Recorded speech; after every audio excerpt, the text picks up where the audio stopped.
Tippu Sultan, by any standards, is actually a very, very complex figure in our history.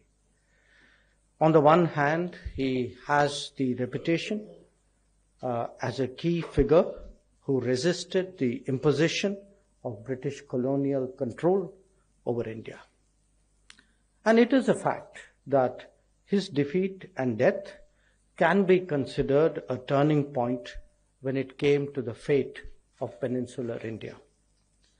At the same time, he evokes strong adverse sentiments, even today, in many regions, by some in Mysore itself, in Coorg, and in Malabar.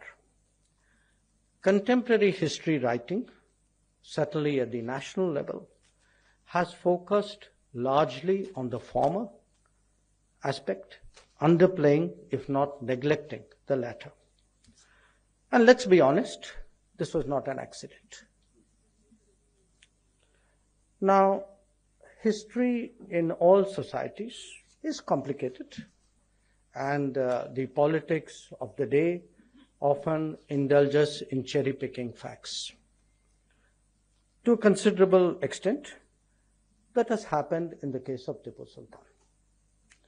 By highlighting the Tippu English binary to the exclusion of a more complicated reality, a particular narrative has been advanced over the years. Dr. S.L. Bhairappa's foreword, which all of you would read when you read the book, I think is a very blunt reminder of that particular debate.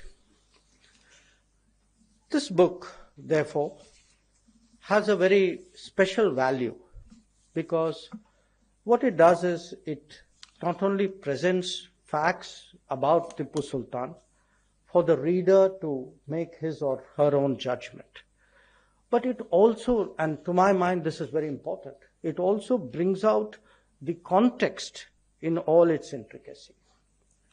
In that process, I can see that Vikram would have had many challenges of orthodoxy to overcome. And these, by the way, I must say, are not specific to the treatment of Tippu Sultan. How much of our past has been airbrushed, how awkward issues have been glossed over, how facts are tailored for regime convenience. These are actually basic questions which confront us all today. As a product myself of an institution that was at the center of these politically driven endeavors, I can well appreciate the need to present an accurate representation of history. In the last decade, the changes in our political dispensation has encouraged the emergence of alternative perspectives and balanced accounts. We are no longer prisoners of a vote bank, nor is it politically incorrect to bring out inconvenient truths. Obviously, there are many more subjects on which the same degree of objectivity is needed.